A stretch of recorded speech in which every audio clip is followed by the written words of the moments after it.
Jesus, nós te agradecemos, Senhor, por esta oportunidade de estarmos aqui na tua casa para te adorar, Jesus.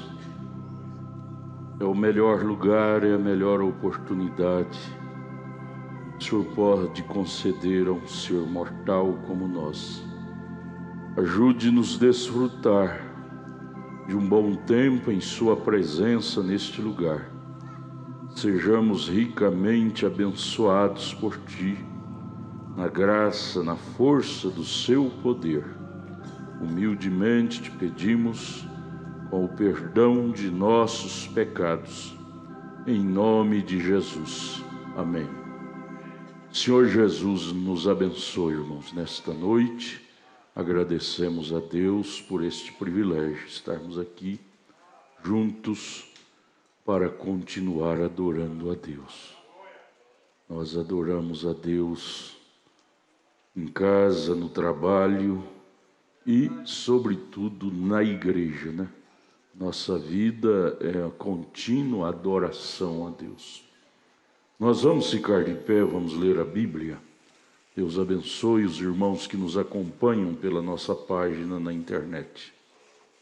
A leitura está em Números, capítulo 22, verso 31. Livro de Números, capítulo 22, verso 31.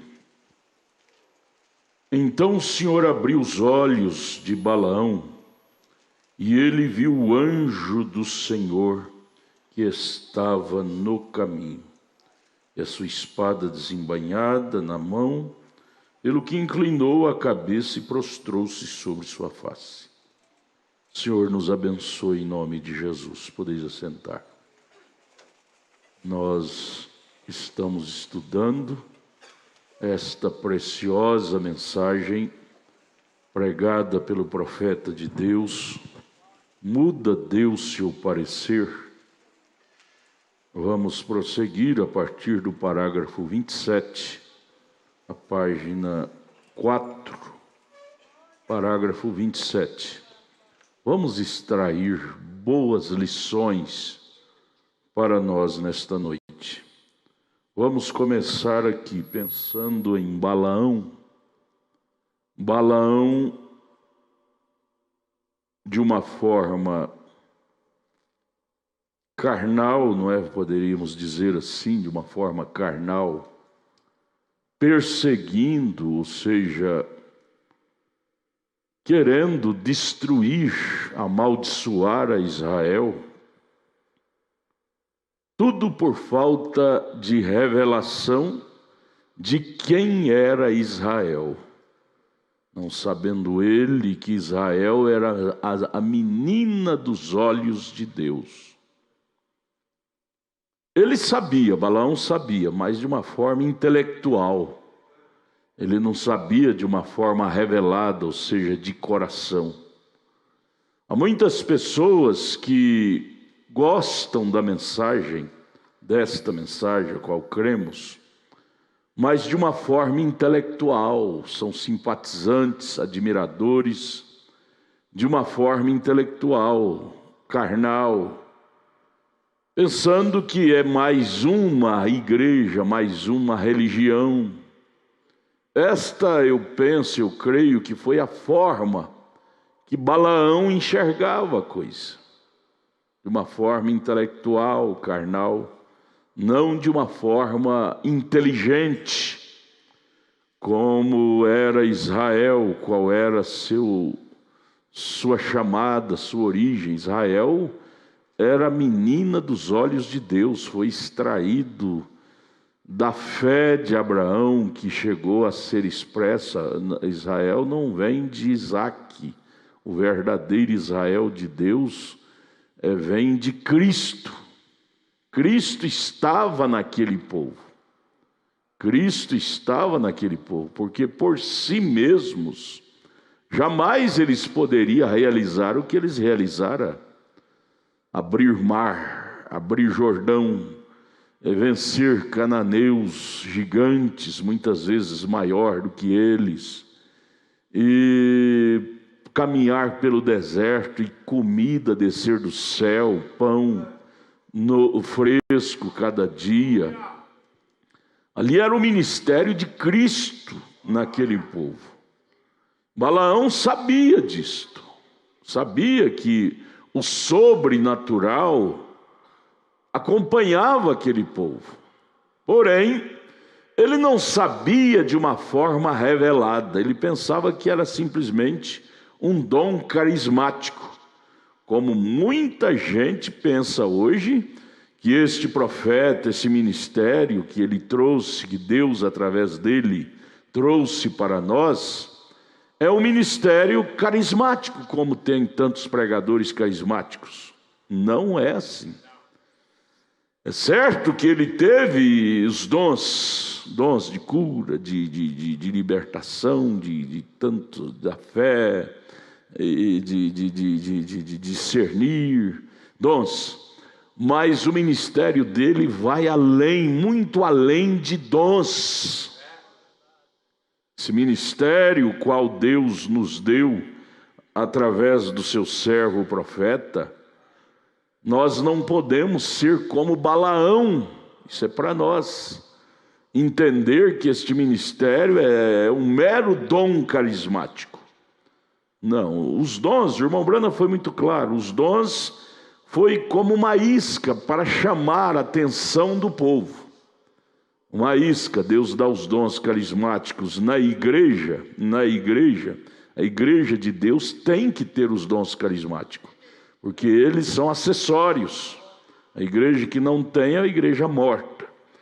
Mas os dons não é o carro-chefe. Os dons é uma isca, é uma chamada para atrair, uma atração, para chamar a atenção das pessoas. O Balaão entendia que Moisés era simplesmente um dom carismático, um dom assim. Mesmo vendo ele o que Deus fizera através de Israel. Mas foi a causa dele ter coragem, ele foi muito corajoso, Balaão. Você leia capítulo 22, 23, 24, 25 de Números, você vê que ele foi muito corajoso, mesmo Deus dizendo para não ir, ele teimava e pedia a Deus uma vontade permissiva. Ele não via a coisa com a alma como deveria ver. Eu quero chamar a atenção da igreja, nós não podemos ver a mensagem de uma forma carnal. Nós devemos orar a Deus para Deus nos dar esta consciência que esta mensagem não é uma mera religião. Senão nós vamos passar de balanita, crentes balanita. De pensar, é mais um grupo, posso ir contra eles que eu vou prosperar, vai dar certo, eu vou vencê-los. E não é assim. O próprio Balaão, quando foi tentar amaldiçoar eles, a língua de Balaão travou e da voz de Balaão saiu: benditos que te abençoarem e malditos que te amaldiçoarem. Da boca de Balaão saiu essa profecia para Israel. E isto é para nós hoje. Para nós hoje. Porque se nós não caminharmos, porque isso é questão de ousadia, para nós deslanchar na fé cristã, é lendo a palavra e orando. Aquela irmã perguntou para o irmão Brana: como eu posso fazer para me aprofundar mais em Cristo? Ele disse: é lendo a palavra e orando. Lendo a Bíblia, lendo a mensagem, lendo a palavra e orando. Para nós deslancharmos, ou seja, passar do crente Balaão e entrar para o crente Josué e Caleb. Existem os estágios. Saída do Egito, tem que passar na frente daqueles imitadores, Janes e Jambres. Foi a primeira fase. Moisés passou por eles, do Janes e Jambres. No deserto, Moisés teve que passar na frente, acima da fé, do Datã, do Coré e do Abirão. E lá na terra prometida, ele teve que passar na frente da grandeza dos gigantes. Os gigantes. E nós temos que passar, ter uma fé maior do que a fé da consciência que tinha Balaão. A consciência de Balaão acerca de Israel era uma consciência natural, carnal. Para ele, Israel era mais um grupo. Mesmo vendo sinais, maravilhas, mas não era, porque ele não tinha revelação. Faltava para Balaão, para Balaque, para o povo de Moabe entender com a alma quem de fato era Israel. Gente, vamos pensar nisto, Nós precisamos, vamos dizer nós, irmão Zé Ricardo, lá da portaria até a casa do zelador, passando aqui pelo púlpito. Todos nós precisamos obter essa consciência. Quem de fato é esta mensagem? O irmão Brana disse várias mensagens, ele repete: quando a igreja descobrir o que ela é, ele disse, acontecerá o rapto. Quando nós descobrirmos o que é, o que cremos, o que é esta mensagem, gente, se que é o melhor que Deus tinha no céu, é o melhor que Deus tinha no céu para os seres humanos aqui na terra, Ele enviou para nós nesta última era, que é a restauração de todas as coisas. Para isto, amados, vamos aproximar disto com muito critério, com uma consciência. Todo dia que você pegar essa mensagem, todo dia, qualquer mensagem que você for pegar do profeta, ou que você for pegar a Bíblia, pegue com essa consciência. Isto aqui é o melhor de Deus na terra. Isto é o melhor de Deus na terra. Ficou ruim, irmão. Do jeito que estava melhor. Do jeito que estava melhor. Porque ao nós colocar essa consciência em nosso coração, nós vamos acreditar mais. E você sabe o que vai acontecer? O sobrenatural vai estar mais presente, em mais evidência em nosso meio. Olha, se há uma coisa que nós temos que beliscar nossa consciência 24 horas por dia, é para não deixarmos adormecer, porque há uma tendência muito grande para os seres humanos adormecer, cair naquela amnésia espiritual e ao ponto de entender que isso aqui é igual às outras religiões. Adormecer espiritualmente. Gente, isso traz desastres espirituais, desvia pessoas da fé. Por que as pessoas têm coragem de deixar a mensagem e ir para o mundo, ou ir para a denominação, ou ir para grupos de ismos? Porque elas perderam a consciência do que é de fato esta mensagem. Perderam a consciência. Por quê? Vamos voltar lá atrás. Por que o mundo pentecostal se tornar um mundo mundano, até de carnaval no meio deles? Porque eles perderam a consciência do movimento que Deus levantou no meio deles. Línguas estranhas, dons carismáticos, poder de Deus era notório.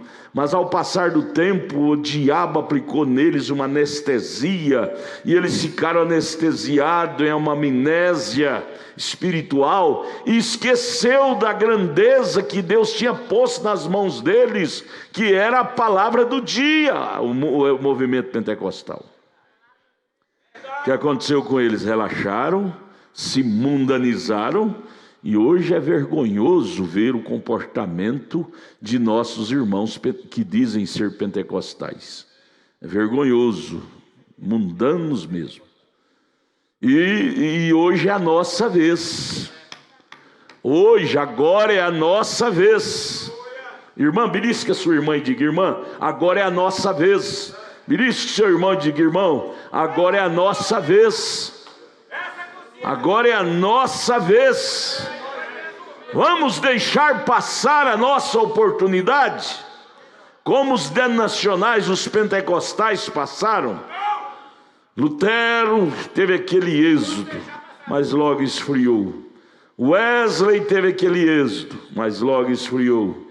Os pentecostais teve aquele êxodo. Eu era criança, eu ainda lembro.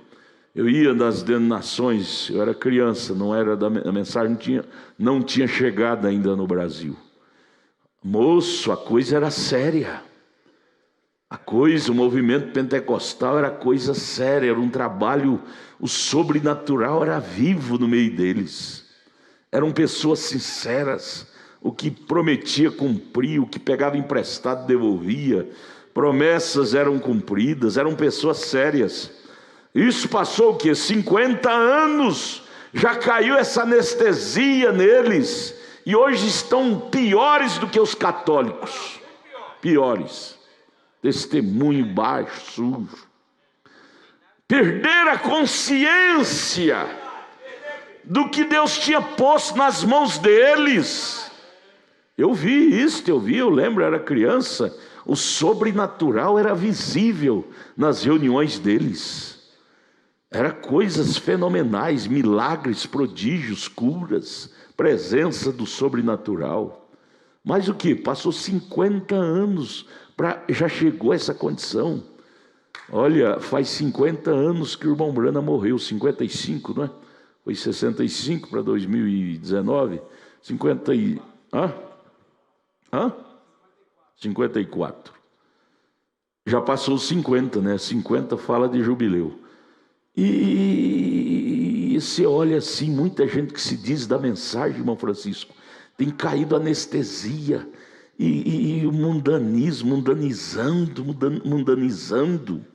Daqui a pouco, as evidências de Balaão vai estar neles.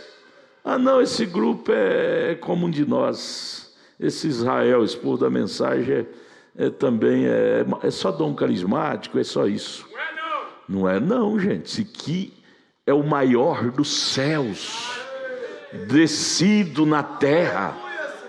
Olha, Deus desceu na terra através desta mensagem do 7º anjo de Apocalipse, capítulo 10, versículo 7. Nós não podemos perder essa consciência que isto é o maior de Deus na terra. Ter o cuidado com aquela coisa de Balaão, suposição, interpretação própria, e esquecer do alto degrau espiritual que Deus nos colocou. Ter consciência de altura. Ô irmãos, isso é uma coisa muito tremenda, muito importante. Nós crentes termos consciência de altura. Nós estamos num lugar muito alto. Se nós não tivermos consciência de altura, vamos cair e esbagaçar lá embaixo, pior do que os pentecostais, que nós estamos muito mais alto que eles. É porque a mensagem desta era é muito mais alta do que os dons carismáticos. É mensagem de restauração de todas as coisas. Mateus 17:11. Estamos muito mais alto. E se nós perder a consciência de altitude espiritual, vamos cair e esbagaçar. Tem aquele hino que diz: eu sei que eu estou num lugar muito alto, e se eu cair, eu me despedaço. Não brinque com coisa séria. Não brinquemos com coisa séria. Esta mensagem é coisa séria. Este evangelho é coisa séria.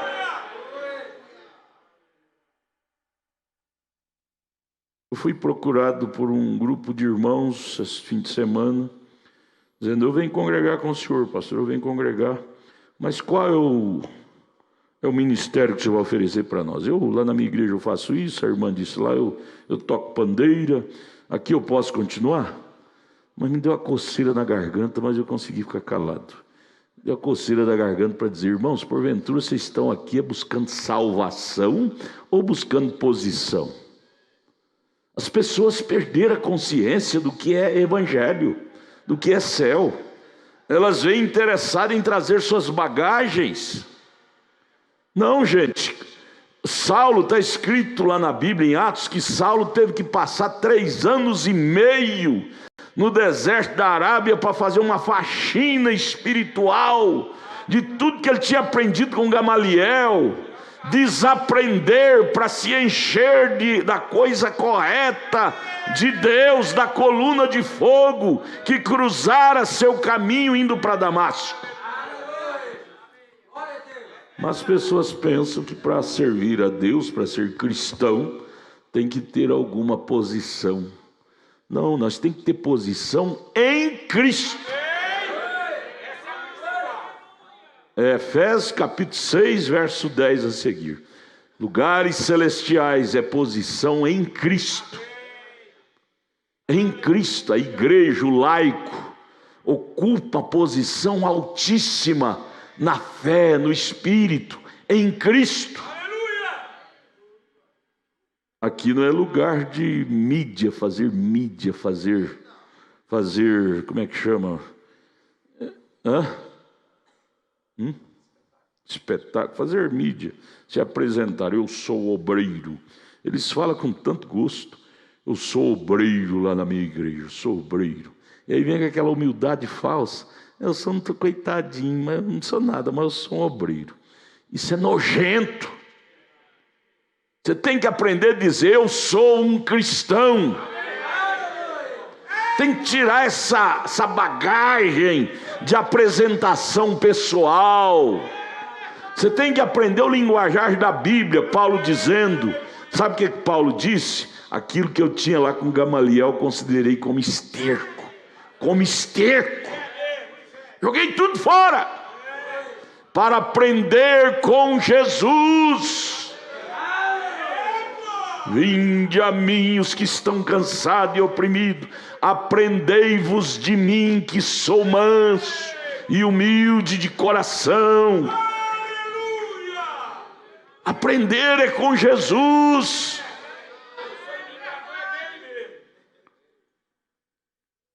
Nós queremos ser cristão e trazer bagagem do mundo. Misericórdia, nós temos que esvaziar. Esvaziar, não encher. E esvaziar essas cargas. Jogar tudo fora. Saulo jogou tudo fora. Precisamos de esvaziar. Baixa meu retorno aqui, irmão. Cadê o técnico? Sumiu. Vamos ler a última linha do parágrafo 25. E a igreja inteira está edificada sobre divina revelação da palavra de Deus inteira. Tá bom, irmão, tá bom, deixa assim. Parágrafo 26, final do parágrafo 26. E a igreja inteira está edificada sobre a divina revelação. Revelação é dar-se a conhecer, é enxergar por detrás do véu. Esse véu que Balaão via impedia ele entender quem era Israel. Esse véu denominacional impede as pessoas de entender o que é esta mensagem. Esta mensagem é Deus. E a igreja inteira está edificada sobre a divina revelação da palavra de Deus. A inteira. Revelação não é suposição. Aqui não se trata de suposição. Há tantas tonterias, besteira no mundo chamado pentecostal. Estou tendo a revelação do irmão lá, está com um problema tal. Supõe e já sai falando. Revelação da irmã com um problema tal. Supõe e sai falando. Isso não é de Deus. O irmão Brana, quando ele falava do problema de alguém, é porque Deus lhe mostrara, como se mostra num vídeo deste. Ele chegou a dizer várias vezes: jamais eu posso te dizer alguma coisa, irmão ou irmã, se Deus não me mostrar primeiro. Porque senão vai ser uma suposição, vai errar. E o que acontecerá? Não teremos confiança nisto. Não se pode ter confiança numa suposição, eu acho. Você não vê essas colocações na Bíblia e nem na mensagem. Você nunca vê essas colocações. Eu acho que é assim. O irmão Brando dizendo: eu acho que é assim. Eu suponho que seja assim. Não, não, não. Jesus disse: é sim, sim, não, não. Aleluia! É assim. Isso nos inspira confiança.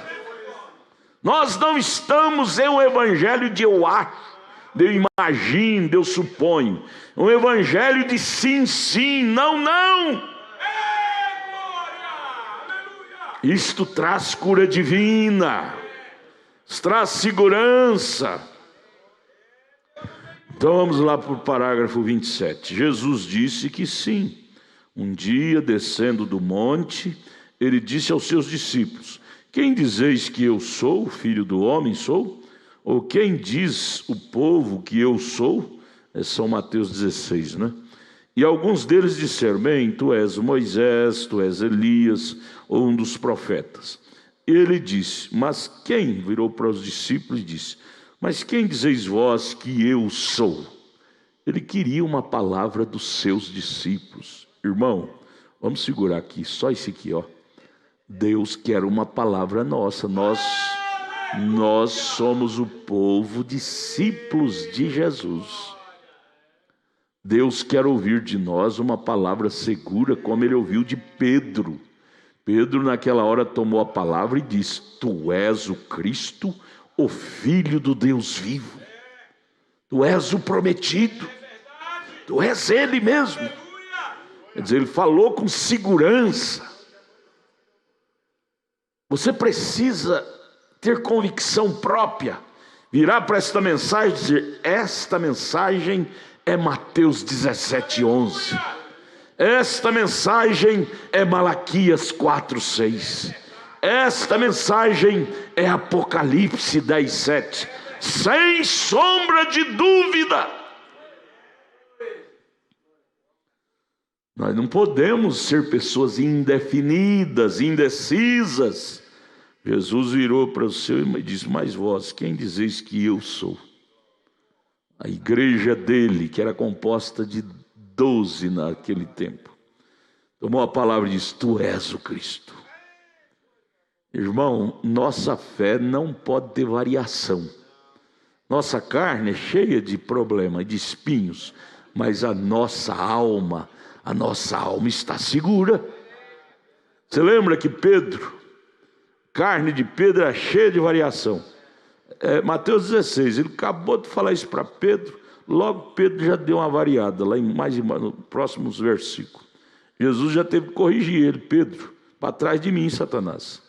Pedro deixou o amor fíleo tomar conta dele, disse: mestre, não vai morrer não, pode não, vai morrer, não pode não. Jesus disse: para trás de mim. Pedro, você era tão revelado ali, agora aí não foi você que falou não foi a sua alma que falou não, aí foi sua carne, Pedro, para trás de mim. Assim é a carne nossa, mas a alma está segura. Parágrafo 29, Pedro fez esta grande declaração: tu és o Cristo, o Filho do Deus vivo. Parágrafo 30, Jesus virou e disse: bem-aventurado és tu, Simão, filho de Jonas, que aqui está a grande discussão entre os crentes, e aqui está. Agora, a Igreja Católica diz que ali ele edificou sua igreja sobre Pedro, a pessoa de Pedro. Por isso que ela chama Pedro do primeiro Papa.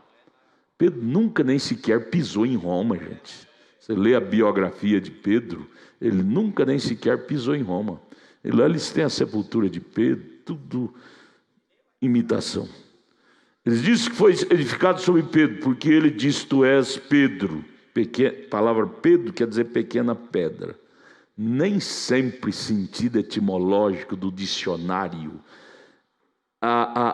é o sentido etimológico do que Jesus queria dizer. Viu? A palavra Pedro quer dizer pequena pedra. A igreja romana, por interpretação, pegou o sentido etimológico e disse, é Pedro mesmo aí. A própria palavra Pedro quer dizer pedra. Jesus disse, sobre essa pedra edificarei a minha igreja.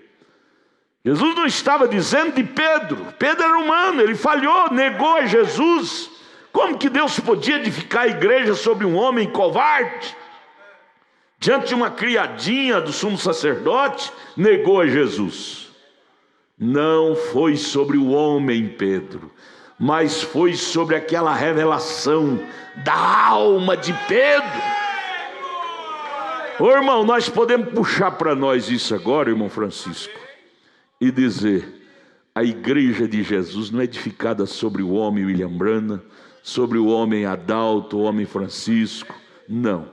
Ela é edificada sobre esta revelação que nós possuímos. A igreja eleita é edificada sobre a revelação que estava dentro de Pedro e está dentro de nós. Esta revelação nunca morreu, ela é o próprio Cristo. Aleluia. Ô irmão, você pode estar em qualquer estado físico, mas no estado espiritual, sua alma está segura, sua alma é revelada, e a igreja está edificada é sobre isso, é sobre a revelação de quem é Deus. Você sabe quem é Deus, você sabe quem é esta mensagem, você ainda não é um amnésico, anestesiado para perder o respeito para com a mensagem. Glória a Deus. Parágrafo 32. Bem, agora os protestantes, em sua maioria, creem que foi sobre si mesmo que ele edificou. Sobre si, a pedra da esquina, sobre o próprio Jesus. Mas Jesus também morreu. Não foi sobre o homem Jesus, e nem tampouco sobre o homem Pedro. Todos eles passaram. É sobre algo que não morreu. Porque senão os homens morreram, a igreja estaria falida. Deus não é um tolo para fazer uma edificação em cima de algo que passa. Deus construiu sua igreja sobre algo que não passa.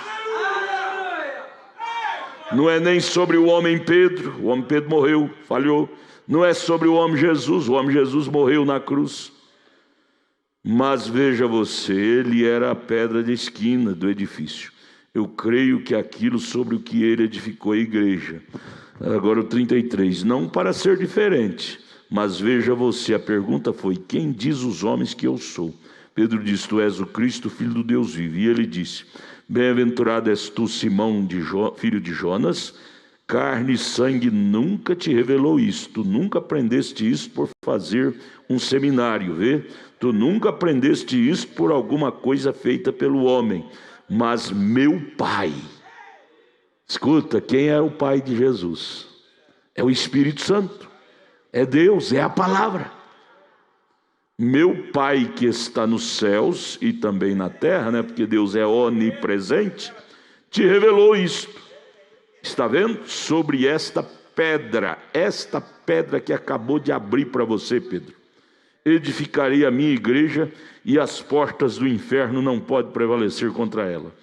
Veja, o profeta diz, a revelação espiritual de Jesus Cristo, o qual é a palavra, então seria a verdade espiritual revelada da palavra, e é exatamente onde Jesus, a igreja, descansa. É nessa pedra chamada revelação de quem é Deus. Revelação é algo que está lá dentro de nossa alma, que é o próprio Cristo. É nisto que a igreja está edificada. É nesse conhecimento espiritual, é nesta lucidez espiritual, chamada revelação. É nesta luz, é nesta visão de longo alcance, que a igreja de Cristo é edificada. Nós não somos edificados numa visão curtinha, que vê o pai no filho, essa misturada toda. Nós enxergamos mais longe. Nós enxergamos que não é Pedro, não é nem o homem Jesus, mas é aquele que estava morando em Jesus, é aquele que estava morando em Pedro, que Deus edificou a sua igreja. Revelação, o Espírito Santo, a palavra. Por isso, meus amados, deixa que fale em todos os homens. Isso nunca vai nos escandalizar, porque Deus não edificou sua igreja em homem algum. Por isso nós não escandalizamos em homem. Por isso que Davi disse no Salmo 90: caia 1000 da minha esquerda, 10.000 da minha direita, e eu, porém, não serei abalado. Quando o homem, o crente, o cristão entende isto, ele não se escandaliza com nada. Porque nós não estamos numa estrutura pequena, ancorada nossa fé no homem. Não é nem William Branham, porque William Branham foi homem, ele também morreu. Senão, um dia que ele morresse, a palavra, os crentes, acabaria, a igreja de Jesus acabaria. Não, gente, é um pouquinho mais alto. Vamos subir um pouquinho mais alto para descobrir nossa origem. Aleluia! Nossa origem não veio de carne, não veio de sangue, veio do Espírito Santo. Nós estávamos naquela coluna de fogo, viemos e nos tornamos carne, mas ao sair dessa carne, voltaremos a ser logos, voltaremos a ter corpos eternos. De onde viemos, voltaremos. Oh, irmãos, isso nos tira de muita infantilidade, irmão Francisco, e muitas crenças, idolatrias. Nós não idolatramos o irmão Branham, nós o amamos como nosso profeta. Só que não é o homem, é o ofício que estava dentro dele, é o ministério que estava dentro dele. Este sim, nunca morreu.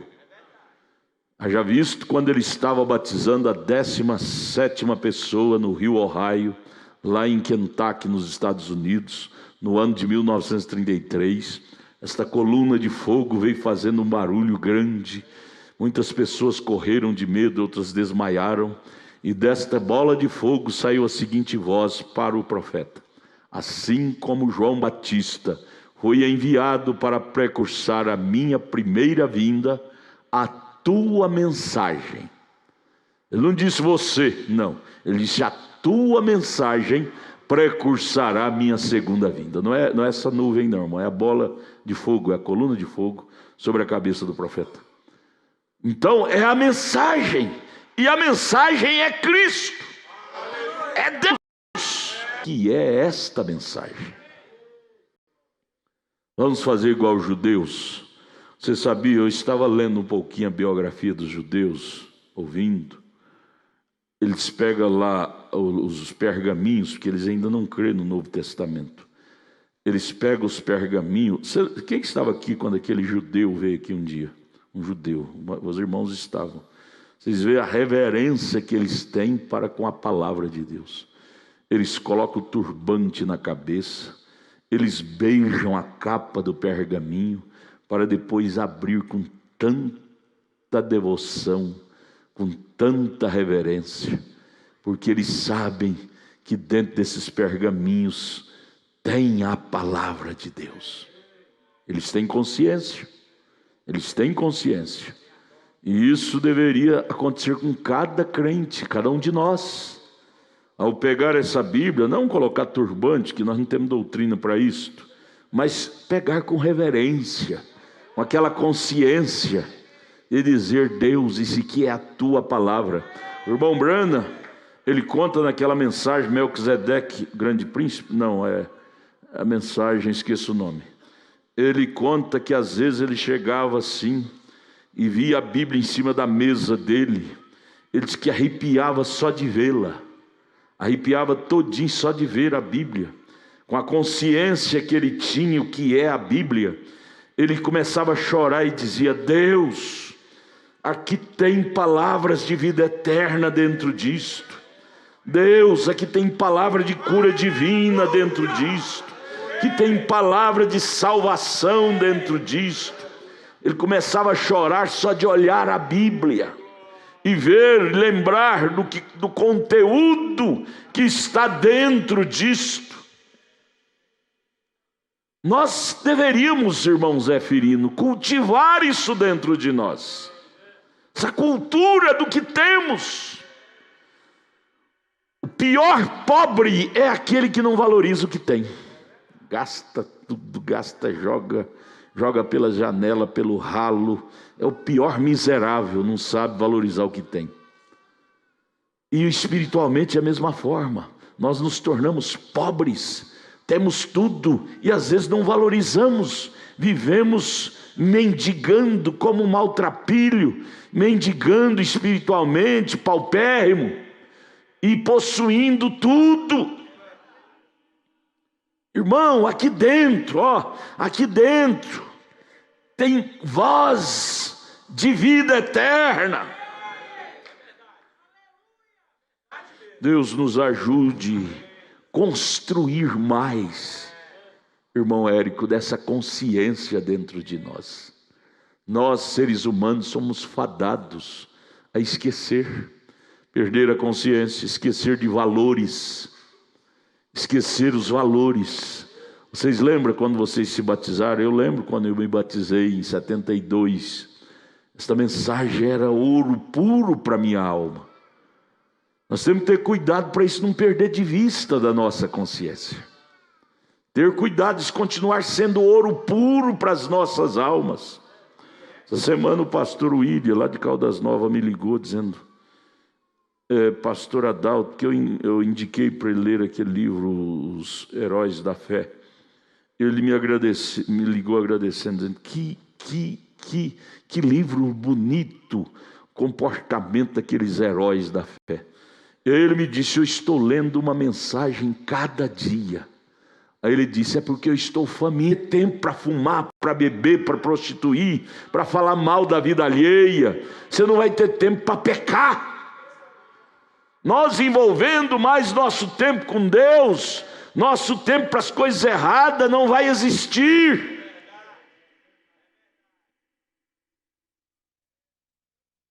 Ouvi uma frase de Billy Graham, ele dizendo uma frase muito certa. Ele disse: o diabo com seu barquinho está prontinho. Quando você decide a sair do caminho de Deus, o diabo apresenta na hora o barquinho para te levar para outros caminhos. Ele apresenta na hora o barquinho para te levar para outros caminhos. Basta você decidir a sair do caminho de Deus, o diabo apresenta na hora com o seu barquinho para te navegar para outros caminhos. E é a pura verdade. Ele apresenta meios, ocupações. Deus nos ajude. Mas vamos agora ao 36, parágrafo 36. E eu penso que isto é o que Abel teve no princípio, uma revelação espiritual de que não foi do fruto do campo ou as obras das nossas mãos ou coisa assim, foi sangue. Abel entendeu que a coisa não era frutos, legumes, a coisa foi sangue que foi derramado lá no coito que a Eva teve com a serpente.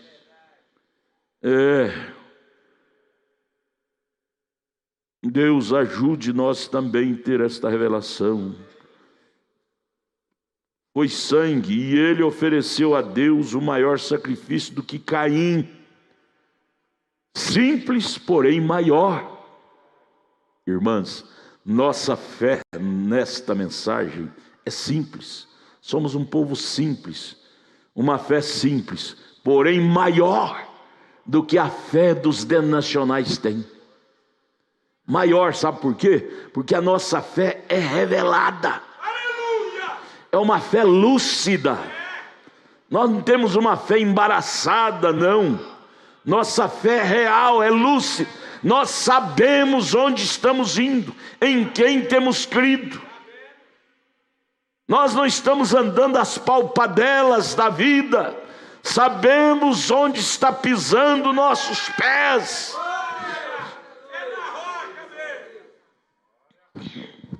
37, nós encontramos em Abraão e Ló a mesma coisa em uma escolha, porque Ló desceu quando chegou o tempo, quando a igreja espiritual e a natural tiveram um desacordo, Abraão e Ló, por causa dos pastores deles, né? Eles tiveram de se separar um do outro, e sempre que isso acontece, causa ciúmes. Sabe que Moabe é filho de Ló com suas filhas, e os moabitas, desde Números 22, onde acabamos de ler, desenvolveram ciúmes da descendência de Abraão. Desde lá, os pastores de Ló brigando com os pastores de Abraão.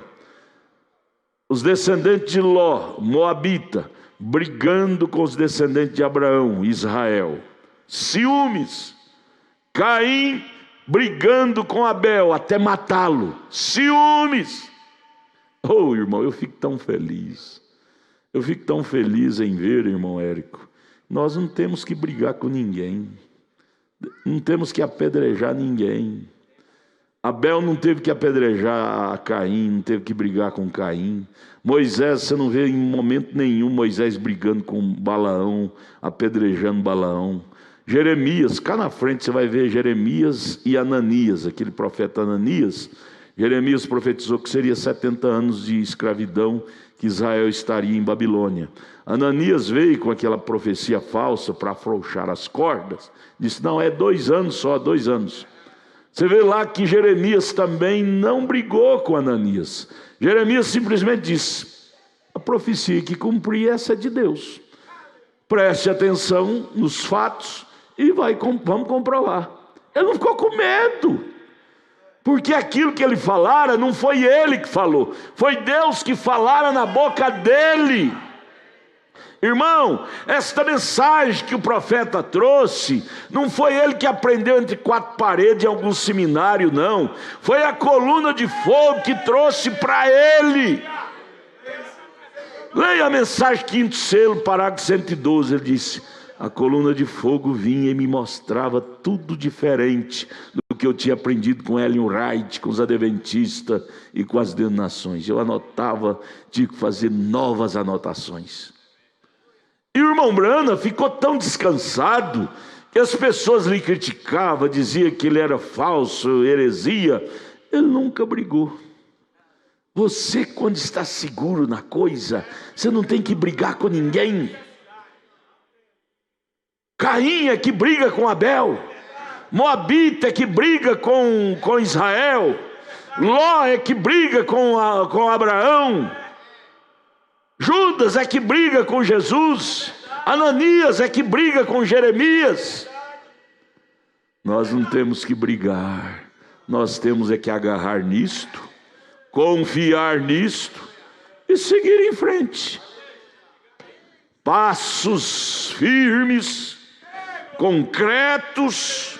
Temos que brigar e nem estar advogando em causa própria. Não, irmão, não é assim não. Não sou Beelzebu que você está falando, não. Não sou ismo, não. Quando você vê pessoas se advogando demais, é porque tem uma coisa errada nele. Eu tenho observado nisso, faz 47 anos que eu mexo com gente. Quando eu vejo uma pessoa se advogando demais, ele tem algum peso de consciência naquilo. Pessoa que não tem culpa, ele nem se arrepia. Aliás, até os policiais, os delegados, eu já vi isto. Eles, quando vai condenar um bandido, para ver se aquele bandido realmente é o bandido que matou fulano, ele olha bem na pupila do olho do camarada, olho com olho. Se um camarada está mentindo, a pupila do olho dele aumenta. Isso é uma técnica que eles têm para procurar constatar. É uma delas, né? Quando o camarada não é ele, a pupila não aumenta, ele fica do mesmo jeito, não altera. Assim é o cristão. O cristão não tem que alterar, não tem que advogar, não tem que estar justificando. Não, Paulo disse em Coríntios 15: sou o que sou. Aleluia! Glória a Deus! O revelado, ele é revelado. Abel não teve que brigar com Caim. Caim, meu altar é de Deus, seu é do diabo. Não precisa de falar isso. Deus falou por ele. Irmãos, Deus fala por nós. Deus peleja por nós. Esta obra não é de homem, esta obra é de Deus. E Deus tem pelejado por nós, e Ele vai continuar pelejando por nós. Confiemos nisto.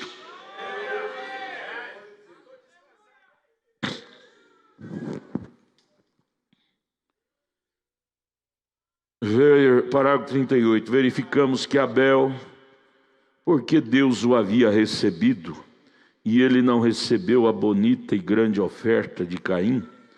Deus não recebeu aquele bonito altar de Caim, recebeu de Abel, que era feio e simples, pela qual ele tanto tinha labutado. Caim labutou demais para construir aquele altar.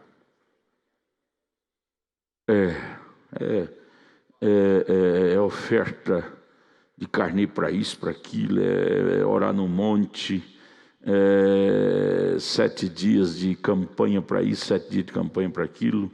Labutam demais. Você sabia que o burro é muito mais trabalhador do que o cavalo? Porém o burro é um híbrido, não reproduz. Assim são os mulos. O irmão Brana fala isso em várias mensagens. Os mulos, os denominacionais, são trabalhadores, porém não reproduz vida. O que reproduz vida é aquele animal que não é cruzado, que não é híbrido. É o jumento, ou senão o cavalo, ou a égua. A mula também não reproduz, não concebe. Cada um reproduz segundo sua espécie. Híbrido vira híbrido. Você planta o milho híbrido, vai nascer milho híbrido, que os grãos separados, falhos na espiga. Sabe? Pelo qual ele tinha labutado. Estou lendo a terceira linha do parágrafo 38. E era religioso, falando de Caim, e se curvou e adorou. Eles são adoradores, são religiosos, semente de Caim. E assim por diante, fez tudo o que Abel fez, Caim, menos o altar, né? Só que ele não teve a revelação do que era a verdade. Vamos perguntar: Abel, quem te contou que foi sangue? Abel disse: está na vista. Foi rompimento, foi o sexo, e derramou sangue.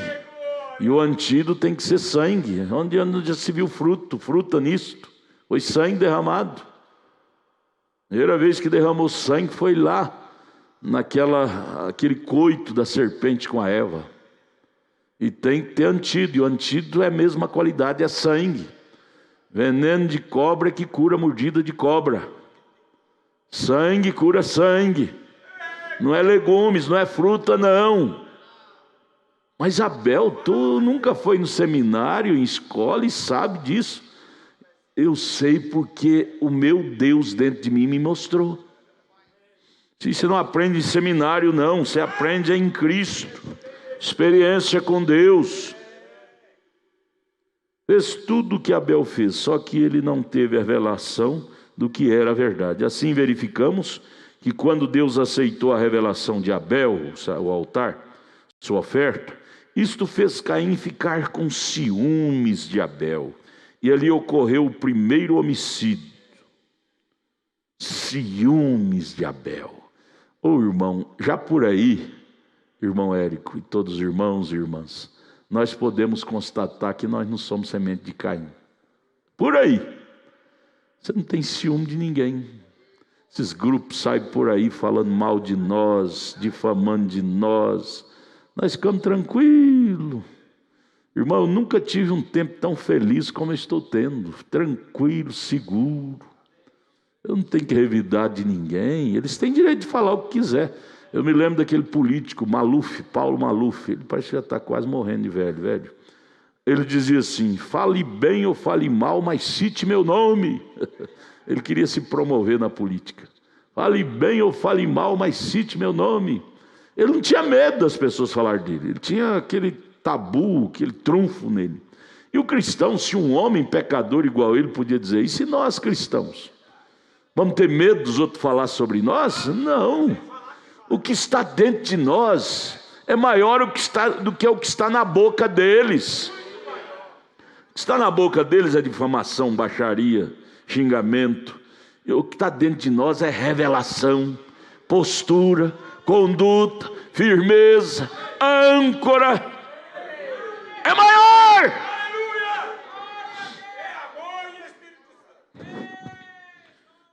Que coisa, irmão Samuel. Isto fez Caim ficar com ciúmes de Abel. Esse ciúme você vê até hoje, irmão Sandro. Você vê na cara das pessoas odiando você por você estar nesse caminho. Eles queriam te tirar disso de todo jeito. Faz campanha. 39. Nós verificamos que ciúme passou a existir entre os pastores de Abraão e de Ló, e eles tiveram de se separar. Foi ciúme dos pastores de Abraão, não de Abraão. Abraão não respondia pelos seus pastores. Cada um é responsável por si próprio. Cada pastor responde por si mesmo. Por isso que nós não respondemos por pastor nenhum. Nós respondemos pela nossa igreja local. Abraão não respondia por pastores nenhum dele. Ele respondia pelo ele, a Sara, seu filho, e pela sua casa local. Vamos pôr os pés no chão? Você fica brigando por causa de igreja do A, do B, do C? Não, nós respondemos pela nossa igreja local. É o que Josué disse: eu e minha casa serviremos ao Senhor. Eu e meu povo, eu e minha igreja. Glória! Ô irmão, isso dá segurança na gente. Isso dá segurança em nós. Veja o 39. Verificamos que ciúme passou a existir entre os pastores de Abraão e de Ló, e eles tiveram de se separar. Verificamos que Moisés e Corá também tiveram um desacordo. Jesus e Judas tiveram um desacordo. Parágrafo 40. E como sempre tem sido a mesma coisa, e assim é hoje. A igreja natural e a igreja espiritual têm uma colisão quando se encontram. Não tem jeito de concordar, irmã e meninas, vocês cristãs, gerada nesta mensagem. Como é que vocês podem se adequar com essas meninas que vêm de lá, sem experiência com Deus, sem ter nascidas de novo? Não tem jeito não. Enquanto elas não nascerem de novo, não serão 100% suas amigas. Viu? Viu, rapazes? Vocês têm que ficar com o pé atrás. É hora dos nossos moços, nossas moças, amar a todos, mas não se comprometer com ninguém. Ficar com o pé atrás. Ficar com o pé atrás. Nós temos 3 classes de crente, 3 classes de pastor. Vocês pensam que eu vou nos encontros e me comprometo com todos os pastores? Tem 3 classes de pastores. Vem com conversa fiada, eu fico com o pé atrás. Não vou brigar com ninguém, não vou xingar ninguém, mas me comprometer também de jeito nenhum. Assim as moças, os moços, as famílias devem amar a sua pureza.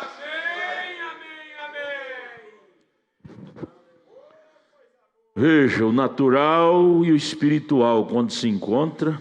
Agora é página 6. Agora o natural tenta se equiparar ao espiritual, sempre com uma personificação carnal, que é se imitar, mas não com o novo nascimento, mas com a personificação. Imitação, não novo nascimento. É diferente, gente. É diferente, Moedinho. O senhor é um homem que tem lucidez. Você está cheio de espinho, mas sua alma não tem nenhum espinho. Quando você vê um crente nascido de novo, é diferente de um crente carnal. Você vê que a pessoa está fazendo força para mostrar um bom testemunho, força. É mostrar a coisa assim na marra, forçado. Não, novo nascimento, gente, não precisa de forçar, a coisa vem. Acontece.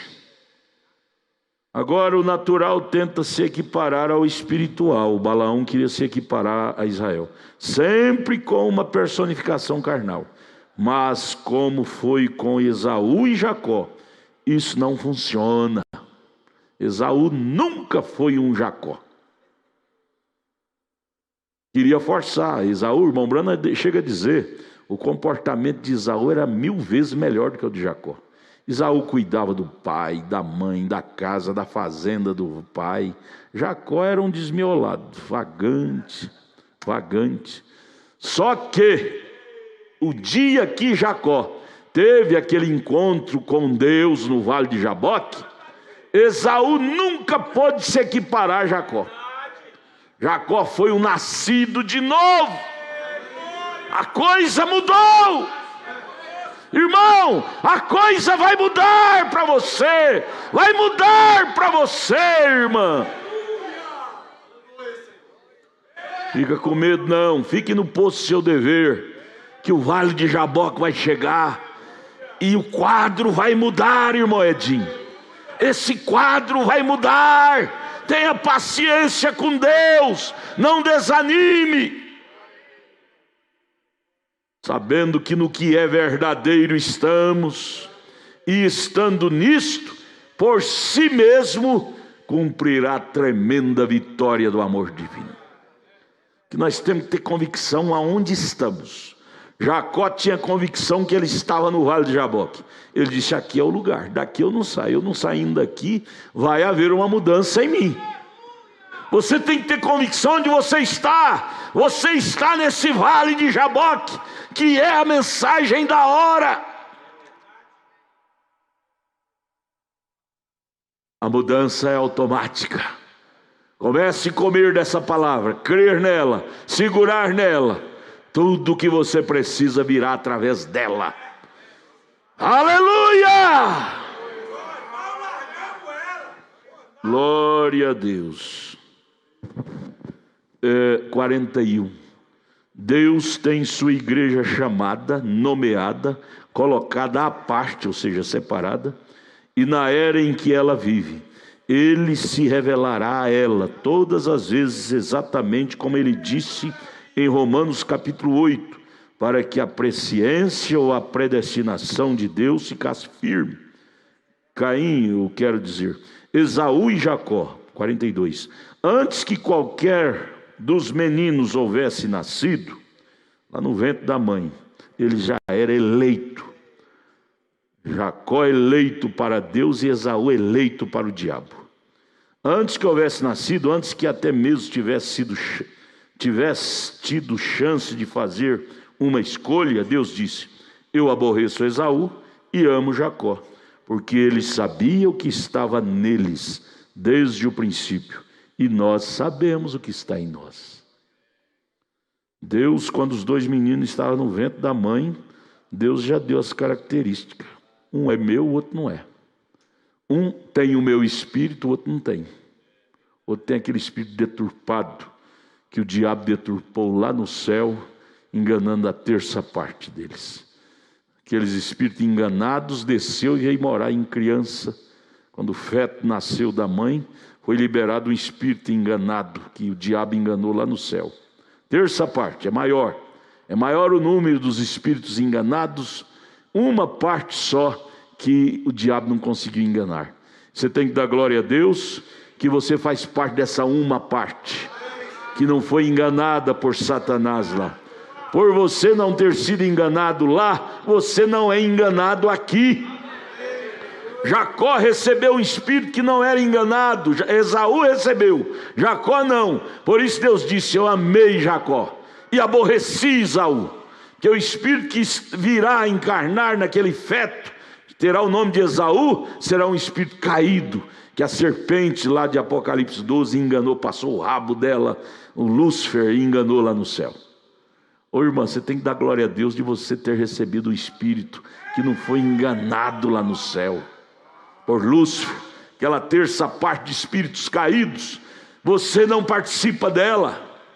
Nós não recebemos deles, nós recebemos daquele espírito que não caiu. Aleluia. Oh, gente, isso é maravilhoso, mas o tempo não permite, irmão Samuel. Olha, domingo, não esqueça de trazer a mensagem Adoção, volume 1. Isso é lindo, isso é bom passar a noite toda. Amém, vamos ficar de pé. Agradecermos a Deus por esta palavra que Ele tem falado conosco. Senhor nosso Deus e Pai, nós estamos felizes, Pai, satisfeito com a Tua bondade, com o Teu amor, ó Deus, de ter nos escolhido, Pai, nos colocado neste lugar. A Tua palavra, Senhor, isto identifica com o que está dentro de nossas almas, porque nós podemos dizer amém para cada palavra, Senhor. Ó Deus, que o Senhor aceita a nossa adoração, Pai, que o Senhor aceite, ó Pai, pois é de nosso coração, é de toda a nossa alma. Nós também te agradecemos, ó Deus, por esta palavra, por estes ensinamentos, ó Deus, pelo nosso pastor, pelo que ele tem dado para esta igreja, Senhor, a sua dedicação. Ó Deus, que o Senhor nos ajuda, Pai, permanecer no posto do nosso dever. Nós queremos chegar no final dessa estrada, Pai, como vitoriosos, Pai, como vencedores, Senhor. Ó Deus, mas nós precisamos da Tua ajuda, precisamos da Tua palavra, Senhor. Ó Deus, muito obrigado por isto, Pai. Leva-nos em paz, guardados, protegidos para os nossos lares, Senhor. Que o Senhor possa nos ajudar, Pai, que possamos estar de volta no domingo, Senhor, amanhã ali em Taguatinga. Ó Deus, que a Tua mão possa nos dirigir, Pai. É no nome do Senhor Jesus Cristo que nós te pedimos e te agradecemos, Senhor. Amém, Jesus, amém.